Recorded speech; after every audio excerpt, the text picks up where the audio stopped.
Hi friends, నేను మీ doctor Swapna Chekuri from Hyderabad women and fertility centre. Welcome to my channel. So ఈరోజు ఏంటంటే మనము టిప్స్ ఫర్ నార్మల్ డెలివరీ అనేది తెలుసుకుందాం. అంటే వాట్ ఆర్ ద టిప్స్, మీ సైడ్ నుంచి మీరు చేయాల్సిన ప్రికాషన్స్ ఏంటి అనేది తెలుసుకుందాం.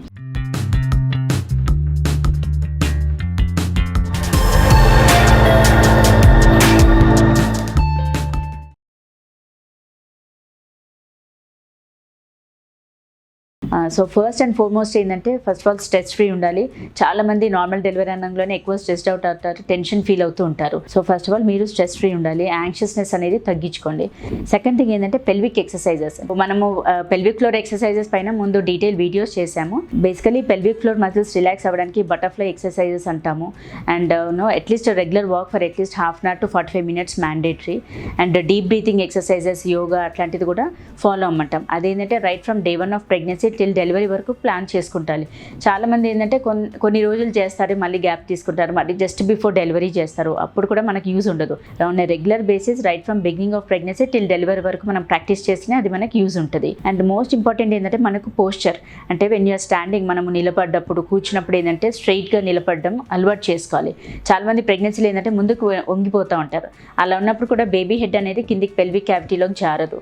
సో వెన్ యూ స్టాండ్ స్ట్రైట్గా నిలబడ్డప్పుడు, స్ట్రైట్గా కూర్చున్నప్పుడు ఏంటంటే ఆ పెల్విక్ బోన్లోకి హెడ్ డిసెండ్ అయ్యే ఛాన్సెస్ ఎక్కువగా ఉంటుంది. అండ్ సెకండ్ థింగ్ ఏంటంటే కొంతమంది అంటే క్యాస్టర్ ఆయిల్ కూడా తీసుకోమని చెప్తాము, అంటే ఆముదం నూనె. దాంతో ఏంటంటే మనకు మోషన్స్ ఫ్రీగా ఉంటుంది, కాన్స్టిపేషన్ ఉండదు. అది కూడా ఏంటంటే బేబీ హెడ్ కిందికి ఎంగేజ్ అయ్యే ఛాన్సెస్ దానికి కూడా హెల్ప్ అవుతుంది. అండ్ మోస్ట్ ఇంపార్టెంట్ ఏంటంటే నిపుల్ స్టిమ్యులేషన్.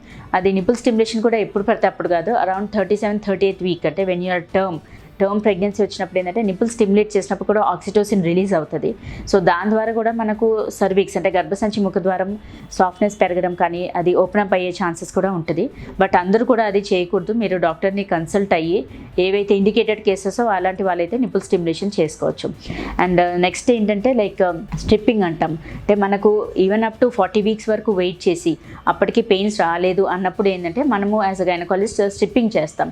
ఏంటంటే గర్భసంచి ముఖద్వారంకి మెంబ్రెయిన్స్ అనేది అటాచ్ అవుతుంది. స్ట్రిప్పింగ్ చేయడం వల్ల ఏంటంటే మనకు మెంబ్రెయిన్స్ మౌత్ ఆఫ్ ది యూట్రస్కి సెపరేట్ చేస్తాం.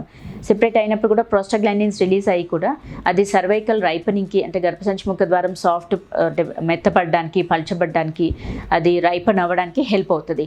So that also around 37-38 week వరకు ఆ టైంలో చూసి అప్పుడు స్ట్రిప్పింగ్ చేస్తాం అన్నట్టు. బట్ బిఫోర్ స్ట్రిప్పింగ్ కూడా మనం హై రిస్క్ ఫ్యాక్టర్స్ అనేది కూడా రూల్ అవుట్ చేసుకుంటాము, నాట్ ఆల్ కేసెస్. అండ్ ఇంకొకటి ఏంటంటే లైక్ ఇంటర్ కోర్స్, చాలామంది కూడా అడుగుతుంటారు లైక్ 9th monthలో సెక్స్లో పార్టిసిపేట్ చేస్తే నార్మల్ డెలివరీ అయ్యే ఛాన్సెస్ ఎక్కువగా ఉంటాయి అనేది కూడా. సో అందులో ఏంటంటే ఒక లాజిక్ అయితే ఉందండి. అంటే సెమైనల్ ఫ్లూయిడ్లో ఏంటంటే మనకు ఫ్రక్టోజ్, ప్రోస్టాగ్లాండిన్స్ కూడా ఉంటాయి. సో ప్రోస్టాగ్లాండిన్స్ వెజానాలో డిపాజిట్ అయినప్పుడు ఆ ప్రోస్టాగ్లాండిన్స్ వల్ల కూడా గర్భసంచి ముఖద్వారం సాఫ్ట్నెస్ అవ్వడము, అది విచ్చుకోవడము అండ్ యూట్రైన్ కాంట్రాక్షన్స్ రావడం ఇవన్నీ కూడా జరుగుతాయి. బట్ అందరిట్లో కూడా అది మనం ఎంకరేజ్ చేయము. మళ్ళీ ఇది పార్టిసిపేట్ చేయాలన్నా కానీ మీరు ఒకసారి డాక్టర్ సలహా తీసుకొని అప్పుడు మీరు పార్టిసిపేట్ చేసుకోవడం బెటర్ ఆప్షన్. అండ్ ఇవన్నీ ఏంటంటే ప్రికాషన్స్. అండ్ ఇవి కాకుండా మనకు రెగ్యులర్ డైట్, ఒకటి హెల్దీ డైట్ తీసుకోమంటాం. Because at the time of pushing మనకు స్టామినా బాగుండాలి అంటే మనకు డైట్, హెల్దీ డైట్ ఉండాలి. Pelvic floor exercises mandatory, butterfly exercises and adequate hydration ఒకటి మ్యాండేటరీ. ఇవన్నీ కూడా మనం తీసుకోవాల్సిన జాగ్రత్తలు. బట్ ఏది ఉన్నా కానీ first of all you should be mentally strong. అంటే చాలామంది పేషెంట్స్ ఏంటంటే పెయిన్స్ మేము నార్మల్ డెలివరీకి ట్రై చేస్తామంటారు.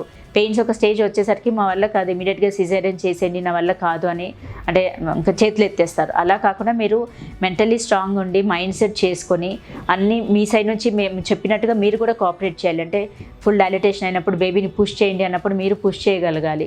సో ఇలా మనకంటే ఇట్స్ మ్యూచువల్ కోఆపరేషన్. మన సైడ్ నుంచి ఈ జాగ్రత్తలు అన్నీ right from the beginning of pregnancy చెప్తూనే ఉంటాము. బట్ మీ సైడ్ నుంచి కూడా మీరు మైండ్ సెట్ చేసుకుంటేనే మనకు నార్మల్ డెలివరీ ఛాన్సెస్ అనేది బాగుంటుంది. సో ఫ్రెండ్స్, ఈ వీడియోలో ఏంటంటే మనం తెలుసుకున్నామంటే నార్మల్ డెలివరీకి ఏంటి టిప్స్, అంటే మీరు కొన్ని ఇంట్లో ఫాలో అవ్వాల్సినవి, అవి మన సైడ్ నుంచి మేమేం చేస్తాం అనేది కూడా మీకు అవగాహన అనేది కల్పించాము. అండ్ ఈ వీడియో మీకు నచ్చినట్లయితే, ఇన్ఫర్మేటివ్ అనిపించినట్లయితే please like my video and share with your friends and needy people. Thank you.